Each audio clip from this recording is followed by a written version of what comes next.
Yo, I just want to talk to y'all a little day about fear. A lot of you like, man, I ain't scared of nobody. I'm brave, I'm whatever. Well, if you brave and you ain't afraid of nobody, you still can have fear. When I talk about fear, I mean fear your next move. I mean fear when you trying to better yourself and you don't know how you gonna do it. I'm talking about fear it'll have you working at a job that you making money, but you ain't making what you need. You can't save no money, or you can't pay no bills, or if something out of the ordinary happen, you gonna have to take a loan somewhere. But you working at a job, and with you working at this job, you like, I don't really want to go anywhere because I'm stable, I got a job, but you got other avenues, or you got another job that want to hire you that pay a little more, but you're not sure if it's going to be a good move, or you don't know, just all the little stuff that play in your mind and just have you scared to make the move. That's the fear I'm talking about. That's the fear I'm here to address. A lot of us don't really come from a background where we had, people in our lives that encouraged us, or people in our lives that helped us. A lot of us that's out here, we out here because we independent. We self-motivated. But even the most motivated person sometimes needs somebody to come there and say, hey, you're doing a good job, Somebody to say, hey, oh, well, you need some information about this company? Well, let me tell you this. Or, I got a friend work over there. Let me give you his number. He can tell you what's all about it. He been there for years, whatever the case. Or, somebody could just sometimes you just need somebody to tell you, hey, stop being scared. This is your life. These is your bills. This is your family that you taking care of. You need to make the move for them. Don't just stay there because you comfortable. You need to make the move for them. You need to make the move so that you can make sure that they have everything that they need. Sometimes we need that little push. I'm going to tell you another fear. Anxiety that some of these drivers have. Every driver that went through it at some point, but they ain't going to admit it to you. When you first start driving out, you go through your training, you get out there on your own, they going to send you to them places where it don't matter whether you driving a 53-foot van, or you driving a tank or flatbed, or even if you doing LTL with these little 28-footers. They going to send you somewhere that a truck ain't supposed to be. You can look at it and tell ain't no truck supposed to be there. I'm going to give you a good example. Look at this little pathway I'm walking on. They got places that they'll send you that you supposed to back a truck and trailer in this. Ain't no truck supposed to be up in here. But that don't mean they only gonna tell you, oh yeah, trucks go there all the time. Just go on back. Guys come here every day. You get the backing in there, you get scared, or you having a nervous moment and all that. It's normal because it's similar to the fight or flight kind of thing. It's similar to that because it's like your spider sense. It's kind of giving you a warning that something crazy could happen. But a lot of times, it don't matter how long you've been driving. You get in a predicament like that and your spider sense is going off. Over time, you learn how to deal with it. But the ones who learn how to deal with it, I'm not talking to y'all. I'm talking to the ones who don't know what they dealing with. You don't know what you're dealing with. And because you don't know what you're dealing with, you don't know how to handle it.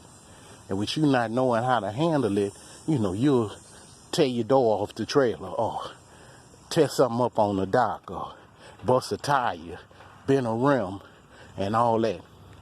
Sometimes it's unavoidable, but the best way to help with them situations, if you somewhere you ain't never been, you don't know what you're going to do or how to deal with it, the best way to deal with it is to stop a second. Take a breath, get out, walk around, double check. Look, if you still not sure, sometimes you need to get somebody to help you. Ain't no shame in getting somebody to help you.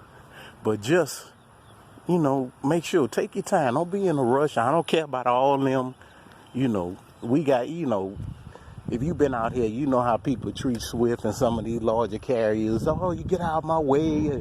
You in the way, blowing the horn, all that crazy. Don't pay no attention to them people, because most of the people who do all that, they stupid. Because if somebody don't know, they don't know. We all done been to that point that we don't know. Everybody try to act like they ain't never been to it, like they was born with a CDL in their wallet and they've been driving for 100 million years. But no, every situation is different, and you never gonna learn if you let outside situations dictate what you doing. Now, just think about it.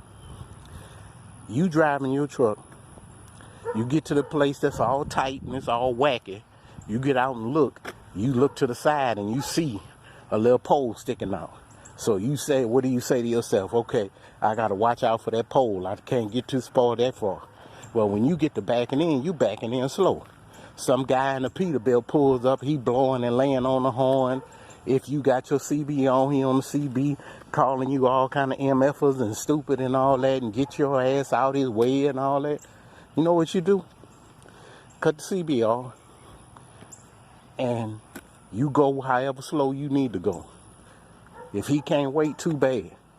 Because the first time you let that outside stimuli, which is that idiot laying on his horn and talking crazy, the first time that you let him push you to do something out of your comfort zone, you're going to tear that door off. You're going to bend that bumper. You're going to bust that tire. Then it's on you. It's on you. That's a mark on you for your company. All because you let some other idiot dictate what you finna do. I don't do that. I've seen it done, and I've seen it done enough. That's why I don't do that. I just feel like it's enough pressure out here from DOT, from dispatchers, from whoever you drive for, from the shop mechanic. It's enough pressure on us for us to do our job as it is, to let somebody else driving another truck dictate what you finna do. You the driver. You the captain of your ship. When you in that truck and you in the driver's seat, you are the captain of that ship. Don't let nobody steer your ship but you. You determine your own destiny when you behind that wheel. The best thing you need to do is be safe, be calm. If you're not sure, you have an anxiety attack, you scared, you fearful, whatever it is. Because things happen because of the world we live in. But if you feeling like that, pull over. Put your four ways on. Get out the truck. Take a second. Walk around. If you're not somewhere you could pull over, put your four ways on. Slow down. Try to find you somewhere to pull over. Calm down. Don't let the job overwhelm you. Don't let the job overwhelm you, because true enough, we in a safety sensitive job, and a lot of people don't realize that the decisions that we make affect hundreds of people out on the highway. I'd rather be the one that affects them in a positive way than a negative way. Yeah, they get on our nerves, cutting us off and all the craziness that these people do in the cars, but we still supposed to be professionals out here. We have to protect them from themselves. It gets on my nerves too. Don't worry, it gets on my nerves too. But we supposed to be the professionals. So don't let that fear and anxiety and everything deter you from doing what you need to do. Don't let it deter you from being a professional.